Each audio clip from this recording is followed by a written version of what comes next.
Assalamualaikum warahmatullahi wabarakatuh. Perkenalkan, nama saya dan mahasiswa Universitas Nahdlatul Ulama Nusa Tenggara Barat, jurusan Sosiologi.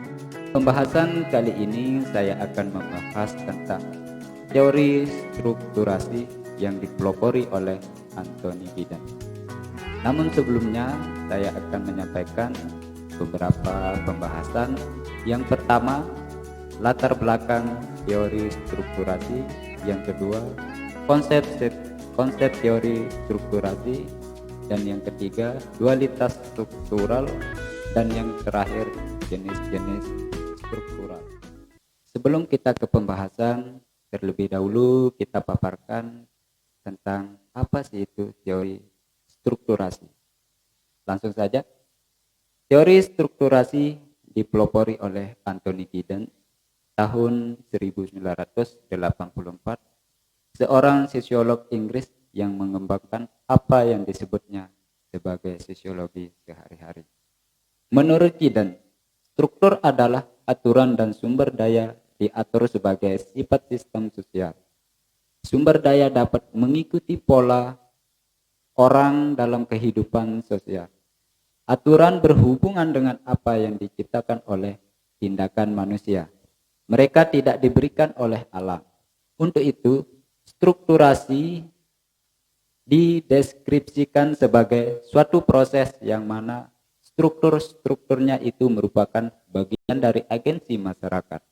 Meskipun mereka memberikan media dari konstitusi tersebut, satu dari karakteristik penting dari teori strukturasi adalah keunggulan pada perubahan sosial mengenai bagaimana struktur diproduksi dan diproduksi oleh agen-agen masyarakat yang beraksi melalui media dari struktur-struktur ini. Selanjutnya kita akan ke pembahasan. Langsung saja ke pembahasan yang pertama, latar belakang teori strukturasi.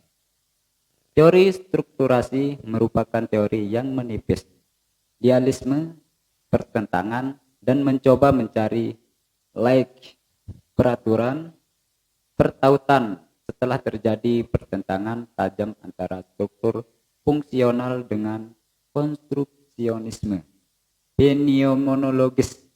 Menurut Giddens, struktur bukan bersifat eksternal bagi individu, melainkan dalam pengertian tertentu lebih bersifat internal. Struktur tidak disamakan dengan kengkang.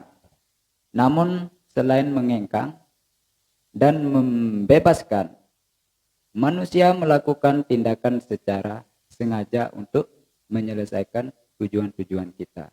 Pada saat yang sama, tindakan manusia memiliki konsekuensi yang tidak disengaja dari penetapan struktur yang berdampak pada tindakan manusia selanjutnya. Kedua, konsep teori strukturasi. Struktur merupakan usaha konseptual yang sangat berat. Sifat struktur sistem sosial sampai ini hanya ada sebagai bentuk perilaku sosial yang secara terus-menerus diproduksi dengan waktu dan ruang. Aspek-aspek dalam teori strukturasi dapat dipahami dengan mengenali perbedaan antara konsep struktur dan sistem. Dualitas struktur dapat sentralitas waktu dan ruang menjadi poros terbentuknya teori strukturasi dan berperan dalam menafsirkan kembali fenomena-fenomena modern seperti negara-negara, globalisasi, ideologi, dan identitas. Teori strukturasi menunjukkan bahwa agen manusia secara kontinu memproduksi struktur sosial, artinya individu dapat melakukan perubahan atas struktur sosial. Ke pembahasan yang ketiga, yaitu dualitas struktural. Gagasan dualitas atau timbal balik antara pelaku dan struktur diajukan untuk menepis konsep dualisme, pertentangan. Seperti yang telah disinggung di atas, sentralisasi waktu dan ruang bersama dualitas pelaku dan struktur menjadi dua tema sentral yang menjadi poros teori strukturasi. Dualitas berarti tindakan dan struktur saling mengendalikan. Dualitas struktur adalah struktur sebagai media dan hasil perilaku yang diorganisasikannya secara rekursif. Sifat-sifat struktural sistem sosial tidak ada di luar tindakan, namun secara terus-menerus terlibat dalam produksi dan reproduksi.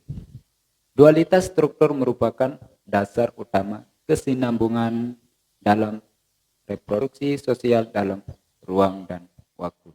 Ya, pembahasan terakhir yaitu jenis-jenis struktur. Giddens mengidentifikasi 3 jenis struktur dalam sistem sosial. Yang pertama, signifikasi, yaitu memproduksi makna melalui jaring terorganisir dari bahasa, kode, sematik, skema, interpretif, dan praktik-praktik diskursif. Yang kedua, legitimasi, yaitu menghasilkan tatanan moral melalui naturalisasi dalam norma-norma, nilai-nilai, dan standar sosial. Dan yang ketiga, dominasi, yaitu menghasilkan dan merupakan pelaksanaan kekuasaan yang berasal dari kontrol sumber daya.